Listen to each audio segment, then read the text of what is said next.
भट्ट जी महाराज की कथा में एक महंत जी आया करते थे और वो महंत जी कथा सुनते थे।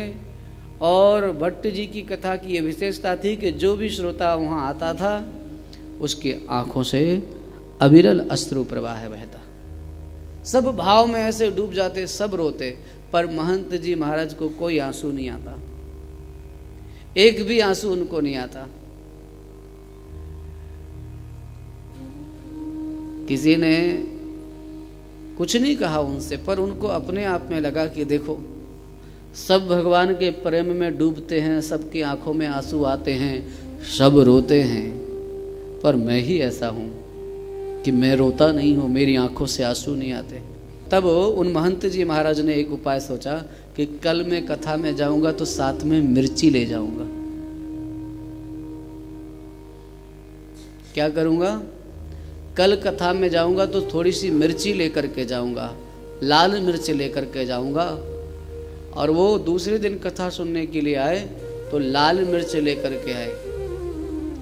जैसे ही कथा शुरू हुई सब लोग रोने लगे, सब भाव से भर गए। उन्होंने अपनी जेब से वो मिर्ची निकाली और अपनी आंखों में लगा ली। 2-3 दिन तो उनका ये चल गया, पर किसी दिन किसी की दृष्टि पड़ी तो उन्होंने भट्ट जी महाराज से कहा कि महाराज आपकी कथा में वो एक महंत जी आते हैं, वो कथा में रोते नहीं हैं, मिर्ची साथ में रख के लाते हैं और रोने का ढोंग करते हैं।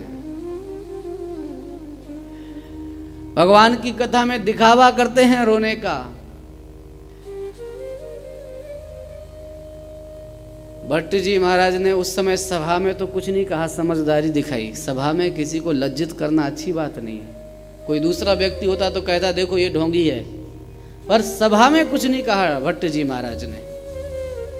एकांत में उन महंत जी को बुलाया और एकांत में बुला करके कहा देखो भैया, तुम जो करते हो बहुत अच्छा करते हो, तुमने जो किया वो बहुत अच्छा किया।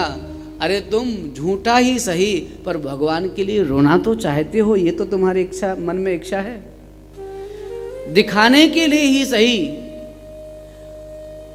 भले तुम दिखावा कर रहे हो, लेकिन ये दिखावा कर किसके लिए रहे हो?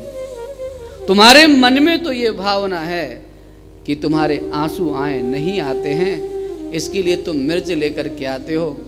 तो कोई बात नहीं, दिखावा करो, पर भगवान के लिए तो कर रहे हो ना, ठाकुर जी के लिए तो कर रहे हो।